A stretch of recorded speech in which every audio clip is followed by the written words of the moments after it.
굉장히 시장이 많이 냉각돼 있다고 느껴지는데 지금 23년 현재 상황과 또 앞으로 좀 어떻게 보시는지 좀 궁금합니다. 집값이 이제 빠지기 시작했는데, 지난해 정확히는 한 5월부터 하락세를 보인 것 같아요. 그러다가 10월부터 들어서서 하락폭이 좀 커졌습니다. 그래서 월별로 보면. 그러다가 굉장히 많이 빠졌어요. 서울 집값 같은 데는 일부 지역은 30%가 빠졌어요. 네. 집값이 이렇게 단기에 30% 빠진 건 사실 전 처음 봤어요. 아, 처음이에요? 네, 네. 오. 과거에도 사실 이런 적은 없었거든요. 오. 그래서 여러분들이 지금 보시고 있는 상황은 상당히 이례적인 상황이라고 보셔야 됩니다. 저희가 이제 언론에서 보니까 뭐 이렇게 무덤덤해지죠. 그냥 계속 떨어졌다는 얘기만 나오니까 그냥 그런가 보다 하게 그렇죠. 되죠, 사실. 근데 이게 폭이나 속도로 보면 굉장히 이례적인 거예요. 사실 저는 한 20년 동안 봐왔으니까 네. 이런 적은 없었거든요. 그래서 과거에 이제 빠진 적이 있잖아요. 이쪽 뭐 외환위기나 그쵸. 뭐 글로벌 금융위기? 그렇습니다. 뭐 이럴 때. 그때 뭐 한 6, 7년간 빠진 적이 있는데 사실 이렇게 짧은 기간에 많이 빠진 건 처음이에요. 그러다가 너무 단기에 많이 빠지니까 1월에는 조금 회복세가 나타나요. 그래서 일부 거래가 같은 경우에 쉽게 말해서 10억짜리가 7억 빠졌다가 네. 한 7억 5천으로 이렇게 좀 회복하는 모습을 1월에 보이고 있습니다. 거래량도 조금 회복하고 이게 이제는 말씀하신 단기의 어떤 주택시장 일단 흐름이다라고 보시면 될 것 같습니다. 혹시 그러면 지금 상황과 과거에 봤을 때 딱 지금 시장의 양상이 뭐 어느 뭐 몇 년도의 시장이다 이런 게 좀 있나요? 저는 이제 주식과 부동산을 같이 분석하는 애널리스트니까 네. 지금 과거하고 비교를 하는데요. 네. 과거하고 똑같은 현재는 없어요. 아, 그렇죠. 시장은 항상 그렇거든요. 조금씩 달라요. 아, 미세하게. 네, 가격이 떨어지는 거는 네. 과거하고 비슷할 수 있는데 네, 네. 아까 말씀드린 것처럼 폭이 다르고 또 정도가 다르고 네. 그 다음에 양상이 좀 다른 상황이다. 근데 약간 유사한 상황은 언제라고 보고 있냐면 2007년 느낌이 들긴 해요. 2007년? 네. 2007년 잘 모르겠는데 2007년은 대충 양상이 지금과 같이 막 떨어졌다가 좀 이렇게 올라온 상황인 거예요? 2007년은 어떤 시점이냐면 지금하고 유사한 게 뭐가 있냐면 미분양이 엄청 증가하기 시작해요. 미분양. 네. 네, 이따도 저희가 얘기할 거잖아요. 네, 네. 미분양 아파트 증가하고 2006년까지 가격이 급격하게 올랐죠. 그러다가 2007년부터 빠지기 시작해요. 네. 그런 초입 시작. 시작. 그럼 지금도 이렇게 떨어진 초입으로 저희가 이해를 하면 되는데 폭이 조금 그때와 다르다. 그때보다는 굉장히 크다. 훨씬 커요? 어느 정도나 큰 거예요? 뭐. 아까 말씀드렸듯이 그때는 네. 쉽게 말해서 한 15%, 10% 빠졌다면 네. 지금은 막 실거래가가 30% 빠지니까. 2배? 네. 진짜 많이 빠진 거예요, 엄청 사실. 빠지죠. 아니, 하도 코로나 때문에 돈이 많이 풀렸다고 하니까 그냥 오르는 것도 오르는가 보다, 떨어진 것도 떨어지나 보다, 뭐 이렇게 생각을 하게 되더라고. 맨날 그러니까. 그러니까요. 근데 네. 말씀하시는 게 또 중요하긴 해요. 그동안 더 많이 올랐기 때문에 더 많이 빠지는 거예요. 이렇게 집값이 많이 오른 적도 없었거든요. 그럼 뭐 예전에도 막 엄청 많이 올랐던 시즌도 있었잖아요. 잘은 모르겠는데. 예. 근데 지금 상승폭이 훨씬 커요. 상승폭이요? 최근에. 그래서 이제 하락폭도 과거 대비해서 좀 큰 거죠. 그래서 유사하긴 하지만 양상이나 모습이 조금 다르다. 07년과 좀 비교할 수는 있겠지만 네. 조금 뭐 가격 폭이라든지 양상이 조금 다르다. 그렇습니다. 네, 알겠습니다. 방금 아까 초입에 말씀해 주셨는데 그 9월, 뭐 10월 이때쯤부터 조금씩 더 많이 떨어진다고 해주셨잖아요. 네, 10월부터. 네, 그리고 1월에 좀 거래량이 조금 올라오고 다시 조금 뭐 7억에서 7억 5천 이렇게 올라왔다고 해주셨는데 그럼 이제 다시 조금 올라가는 양상일까요? 앞으로는 어떻게 될까요? 답부터 말씀드리면 네. 9년 동안 집값이 올랐어요. 9년, 네. 14년부터 네. 근데 집값이 거네요. 지금 네. 한 6개월 빠졌거든요. 네. 네. 뭐 일부 이제는 네. 뭐 무리하게 집 사신 분들은 웃을 일은 아니시겠지만 네, 그렇죠. 사실은 집값이 뭐 주식처럼 네. 빠졌다가 갑자기 6개월 만에 반등하고 회복하고 이러긴 힘들다. 자산이 크기가 있잖아요. 네, 그렇죠. 그리고 그 시장에 참여한 분들이 네. 그렇게 빠르게 움직이지 않아요. 그런 차원에서는 사실은 네. 당분간 네. 하락세가 지속될 수도가 있는 거죠. 그런데 하락하면서도 항상 이렇잖아요. 변동이. 그렇죠. 그렇죠. 네, 그 안에서도 작은 그런 파동기라고 해야 될까요? 그렇죠, 네, 그렇죠. 네. 그걸 뭐 요즘 어떤 분들이 뭐 뭐 데드캣 바운스 뭐 이런 말 하는데 뭐 그쵸. 그런 건 좀 그렇게 네. 보지는 않고 그 네. 원래 시장의 모습이 그렇거든요. 네. 이렇게 떨어지는데도 계속 이렇게 변동폭이 있어서 사실 지금 그런 상황이다. 근데 큰 흐름은 네. 하락 추세를 보일 거다라고 보고 있는 겁니다. 오늘 오전에도 한국은행에서 이제 금리가 발표가 됐고, 음. 뭐 동결은 됐습니다만은 여전히 금리가 너무 높잖아요. 네. 예, 금리가 높으면은 아무래도 집값에 좀 영향을 미칠 것 같은데 그거는 조금 어떻게 보세요? 확실히 영향을 미치죠. 뭐냐면 금리가 어디에 영향을 미치냐면 직접적으로는 어쨌든 주택 수요에 영향을 미칠 수 있거든요. 네. 그래서 그 전반적으로 시장의 변화를 일으킬 수는 있는데 네. 가장 중요한 전제는 있어요. 그러니까 뭐냐면 집값이 비싸지 않으면.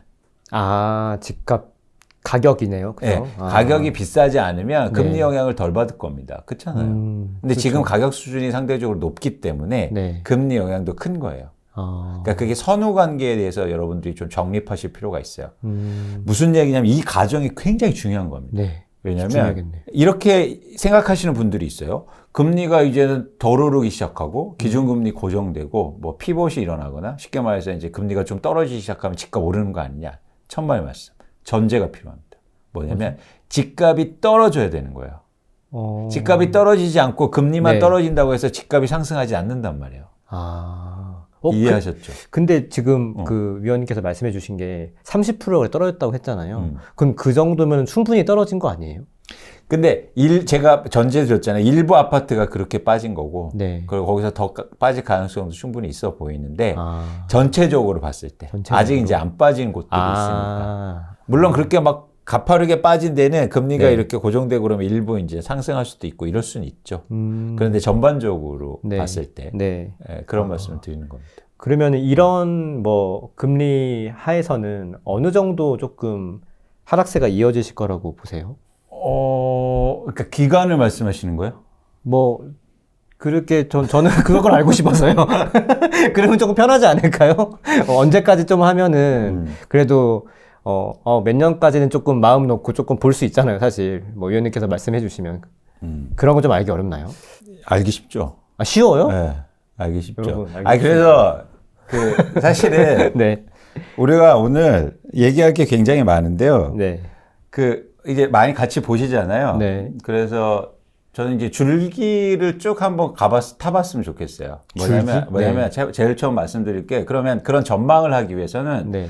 한국 집값이 어떻게 변동되는지 변동 원인에 대해서 고민을 좀 해보는 거죠. 변동 원인? 네. 지금 같이 화면을 좀 볼 게 있는데 첫 번째는 뭐냐면 요거 보세요. 요게 최근에 2010년부터 그리고 현재까지 주요 아파트 서울의 단지의 가격을 제가 조사해 드린 거예요. 네. 실거래가. 네. 특히 많이 떨어진 곳. 와, 엄청 떨어졌네. 그리고 많이 거래된 곳.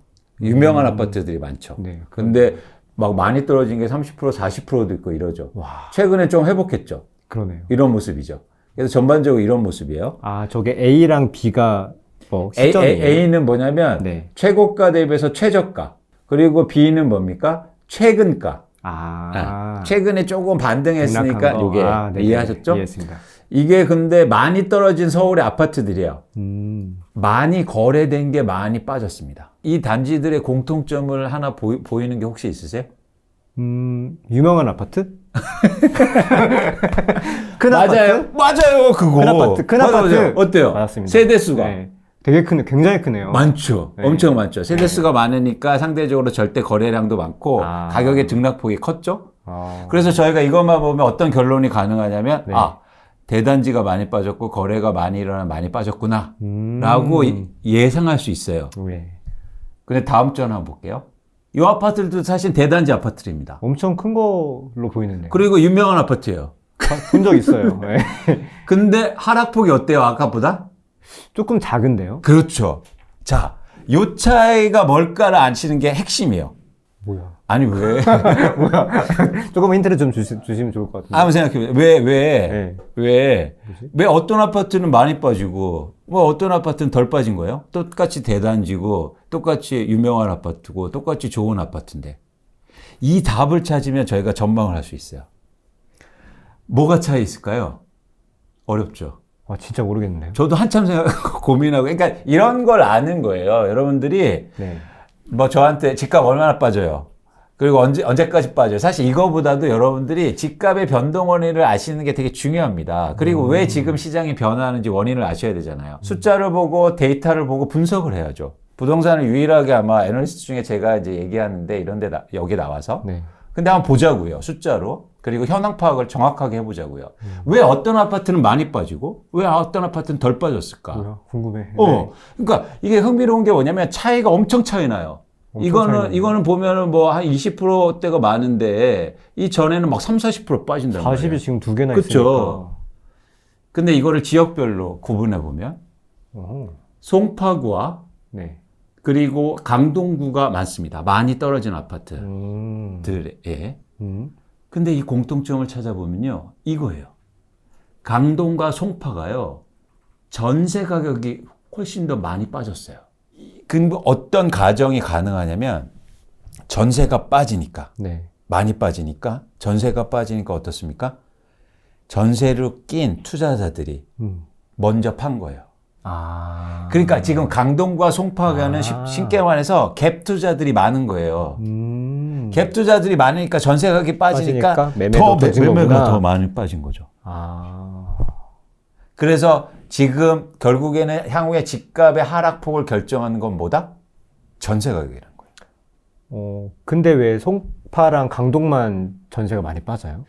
그거는 지금 이제 강남에 입주가 많아지고 있거든요. 네. 그럼 강남에 전세 살지. 광남, 그쵸. 걸로 가야지. 그러면 송파에서 이런 데서 이동할 수가 있다는 거죠. 상대적으로. 네, 거기보다는 사실은 쉽게 말해서 약간, 그러니까 자격차가 나기 시작하니까. 조금 더 싼 지역, 그러니까 비싼 데인데 싸지니까 걸로 이동하는 그런 거예요? 그렇죠.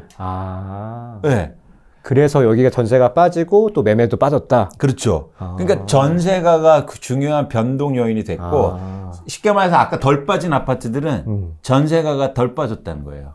근데 그것도 결국 그렇게 또 영향을 미치지 않아요? 강동이랑 송파가 이렇게 되면 또 그럴 수도 있죠. 이렇게. 그럴 수도 있죠. 그래서 우리가 찾고 싶은 거는 중요한 건 지금의 집값을 움직이는 거는 뭐냐면 전세 가격이라는 거예요. 그게 키구나 일단. 그렇죠. 지금 그렇죠. 이번 한 분기에서 딱 지금 분석하신 게 그런 거네요. 그렇죠. 전세를 보면 되겠네요. 그렇죠. 그러면. 그런데 요거 한번 보세요. 왜 전세가가 영향을 미치냐면 이게 우리나라 다주택자 순 증감입니다. 그러니까 다주택자는 뭐예요? 투자 목적으로 집을 사는 사람들이에요. 그렇죠. 근데 잘 보시면 2015년, 16년, 17년도에 다주택자가 엄청나게 많이 증가했잖아요. 막 15만 원, 16만 원씩 16만 명이 다주택자가 됐으니까 그건 뭐냐면 집을 한 채 더 살 때 갭 투자를 해놨잖아요. 전세를 끼고 산 사람들이 15, 16년, 17년도에 굉장히 많았다는 거예요. 그렇구나. 근데 이 사람들이 전세를 내놓으면서 그동안 계속 갖고 있었잖아요.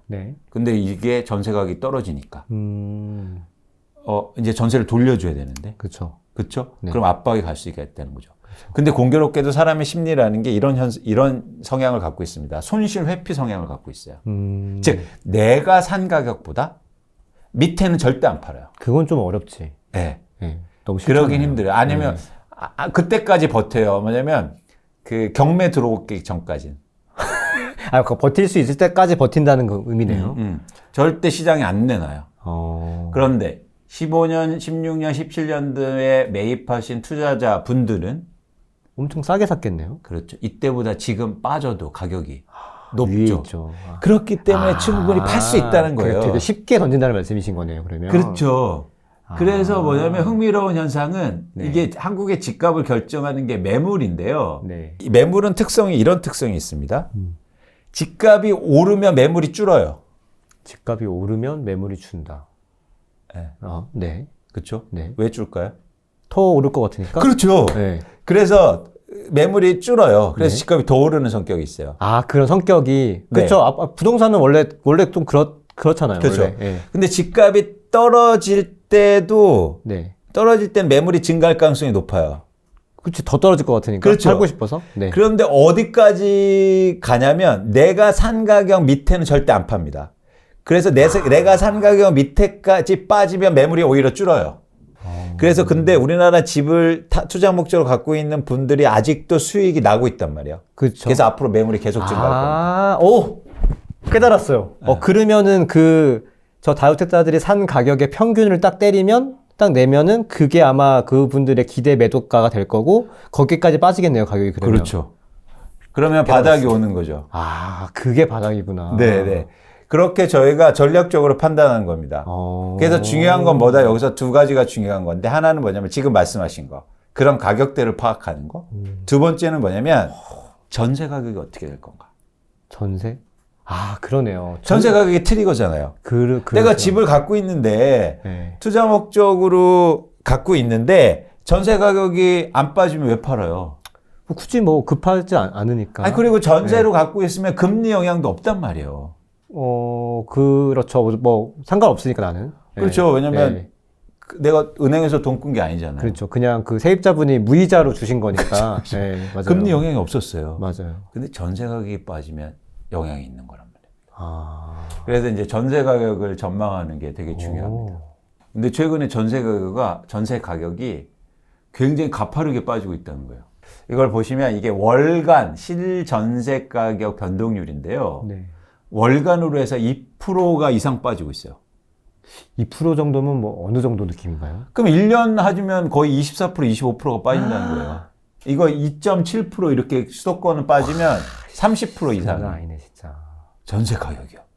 뭐 장난 아니네요, 진짜. 뭐 그럼 10억이면은 7억 되고, 뭐 5억이면은 3억 5천 되고, 약간 이런 그렇죠. 느낌이네요. 근데 그거 실제로 체감은 훨씬 더 빨라요. 이거는 아까 평균 수치고, 아. 이거는 반포의 한 아파트 단지의 전세 가격인데 20억으로 가다가 지금 10억대로 가지 않습니까? 50%가 빠진 거예요. 근데 왜 저렇게까지 50%까지 빠진 거예요, 전세가? 그건 뭐냐면 근본적으로 그동안 전세 가격이 많이 오른 것도 원인이지만 네. 지금 아주 원초적으로 입주 물량이 많기 때문이에요. 보시는 것처럼. 아. 근데 저희가 그냥 최근 상승장 때도 많이 들어왔던 게 서울에 입주가 없다. 뭐 공급이 부족하다. 막 이런 얘기가 되게 많았잖아요. 이게 입주는 이런 특성이 있어요. 그러니까 입주 시장에 영향을 미치는 건 말씀드린 것처럼 임대차 시장이잖아요. 네. 근데 서울의 그동안 입주 물량이 지속적으로 뭐 증가했다가 감소하는 상황이었어요. 그런데 생각해 보세요. MC님이 이렇게 서울에 전세를 살고 있는데 집주인이 입주 물량 없은 거 딱 알고 전세가 올라달라고 그랬어요. 네. 그러면 어떻게 선택사항이 뭡니까? 돈은 없어. 돈 없어요? 돈을 준비하려고. MC님 돈 있는 거 아는데 네. 없다고 가정해. 오케이. 네. 네. 돈 없어요? 없으면은 더 맞춰서 뭐 나가야죠. 거기 더 싼 데로 가거나 이동하거나 뭐 그래야죠. 그렇죠. 집 비워줘야지. 그러니까 뭐냐면 그것처럼 사실은 가격이 오르면 임대차 수요는 탄력적으로 움직인단 말이에요. 그래서 서울의 입주 물량이 줄어도 서울의 전세 가격이 안 오를 수가 있단 말이에요. 못 움직이면 그냥 올려줘야죠. 그렇죠. 못 움직이면 올려줘야죠. 근데 움직일 수 있단 말이에요. 그게 임대차 시장의 수요는 네. 상대적으로 공급보다도 가격의 수요가 탄력적으로 움직인다고 표현을 했습니다. 가격이 더 중요하다는 거네요. 그러니까 수요가 움직일 수 있다는 거죠. 네, 그거에 그래서 따라서. 서울의 입주 물량이 중요한 게 아니라 그래서 수도권의 입주 물량이 중요한 거예요. 하긴 저도 만약에 돈이 없으면 수도권까지 뭐 지하철 타고 나갈 수 있으니까 거기까지 가격을 탄력적으로 말씀하신 대로 그렇죠. 움직일 수 있겠네요, 지역을. 요즘 아침에 광역버스 수도권에서 올라오는 거 보면 네. 못합니다. 꽉꽉 차서. 그 이유가 뭐냐면 그렇기 때문이에요. 근데 지금 수도권의 전체 입주 물량이 이것처럼 누적 물량으로 엄청나게 많단 말이에요. 그러니까 입주 물량이 많은 거예요. 서울이 없어도 수도권이 많기 때문에. 그래서 전세 가격이 떨어질 수밖에 없는 거죠. 또 하나 뭐냐면 네. 이 임대차 시장의 전세 공급의 특징을 꼭 아실 필요가 있어요. 전세 특징. 네. 공급의 특징. 전세 공급의 특징. 수요는 특징이 아까 뭐라고 말씀드렸어요? 탄력적이다. 움직일 가격이. 수 있다. 예. 집주인이 너무 나를 푸시하면 예. 사실 내가 이사를 할 수 있다는 거죠. 그렇죠. 이사할 수 있다. 네. 옵션이 있다. 네. 근데 공급은 어떻습니까? 예를 들어서 이것처럼 전세 가격이 떨어져요. 네. 그럼 일반적인 재환은 어떻게 해야 돼요? 공급을? 해야죠. 아니, 가격 떨어지면. 가격 떨어지면 공급 멈춰야죠. 그렇죠. 그래야 멈춰야지. 올라오니까. 그래야 올라올 테니까. 네, 맞아요. 근데 전월세 공급은 그럴 수 있습니까? 그냥 비비면 그냥 공급이 되는 거니까. 그렇죠. 네. 그리고 그게 가능하려면 내가 새 아파트가 생겼을 때 그걸 비워놔야 되는데. 그렇기는 힘들어요. 너무 비싼데요? 힘들죠. 네. 그래서 공급은 반대로 가격 대비해서 공급이 비탄력적이에요. 그러네, 진짜. 네. 그래서 다르네. 완전 다르네. 공급이 많으면 다르네. 가격 하락폭이 큽니다. 아. 반대로 입주 물량의 공급이 적어지면 네. 그러면 가격 상승폭이 큰 거예요. 쉽게 말해서 가격이 오른다고 해서 갑자기 공급이 증가하는 건 아니잖아요. 그렇죠. 그렇기 때문에 비탄력적이라고 말씀드렸기 때문에. 네. 그래서 사실은 입주 물량이 이렇게 많으면 전세 가격이 크게 떨어지는 거예요. 탄력적인 것과 비탄력적인 거에 따라서 가격이 오르고 떨어지고 또 차이가 있겠네요. 굉장히 중요하죠. 그래서 전월세, 임대차 시장에서의 전월세 공급은 굉장히 비탄력적인 특징이 있어요. 그래서 공급 입주 물량이 줄어들면 네. 이게 되게 중요한 포인트입니다. 다시 한번 강조할게요. 입주 물량이 감소하면 전세 가격이 입주 물량이 감소하면 올라가야죠. 많이 올라간다. 아, 많이 올라간다. 그래야 그 비탄력적이라는 아, 상대적으로 더 많이 올라간다. 예. 네. 근데 입주 물량이 오히려 반대로 증가하면 가격이 전세 가격이 상대적으로 덜 떨어진다. 많이 떨어진다. 왜? 아, 근데 이게 제가 조금 헷갈렸던 게 여기는 비탄력적이고 여기는 탄력적이잖아요. 그러니까 공급에는 탄력적이야. 그리고 수요에는 비탄력적이잖아요. 아니죠. 다시 한번 네. 정리해 볼게요. 이거 여러분들 다시 한번 들으시면서 네, 다시 한번 배우겠습니다. 네. 그러니까 용어가 탄력적이라는 건 뭐냐면 쉽게 움직인다. 네. 그렇게 움직인다. 네네. 비탄력적인 거면 잘 못 움직인다. 네네네. 이렇게 알겠습니다. 정의할게요. 네. 그러면 임대차 공급은 잘 움직입니까? 못 움직입니까? 잘 못 움직입니다. 그렇죠. 네. 그래서 비탄력적이에요. 네. 그리고 수요는요. 그거보다는 탄력적. 잘 움직여요. 네. 그러니까 임대차 공급이 많아져요. 네. 그러면 전세 가격은 어떻게 합니까? 많이 떨어져요. 많이 떨어진다. 네. 공급이 많이 되면? 아, 네, 네. 많이 떨어지지. 네. 당연히 많이 떨어지지. 네. 탄력적이니까. 잘 움직이니까. 아니요. 공급이 비탄력적이니까 공급을 줄일 수가 없으니까 가격이 떨어지죠. 아, 네네네. 네. 이해했어요. 확실히 네. 이해했죠? 네, 확실히 이해했습니다. 네. 반대로 공급이 네. 감소할 때. 네. 지금 PD님이 뭐라고 하셔? 네, 지금 혼나고 있어, 지금. 탄력과 비탄력에 지금 늪에서 빠져나오지 못하고 있어가지고. 네. 여러분들 이거는 극복하고 가야 돼. 네, 제가 집중해 보겠습니다. 자, 집중할게요. 네. 자, 간단하게 그럼 설명할게요. 비탄력적, 탄력적 있고. 네. 자, 전세 공급이 입주 물량이 많아지면 네. 전세 가격이 많이 떨어집니다. 네. 입주 공급이 적어지면 입주 공급이 적어지면 전세 가격이 많이 많이 오르죠. 올라요. 네. 많이 올라요. 이게 바로 한국의 부동산 오케이. 시장의 가장 변동 원인이에요. 네. 그래서 피디님이 지금 아주 중요한 질문을 하셨어요. 이 질문을 하래요. 네. 해주세요.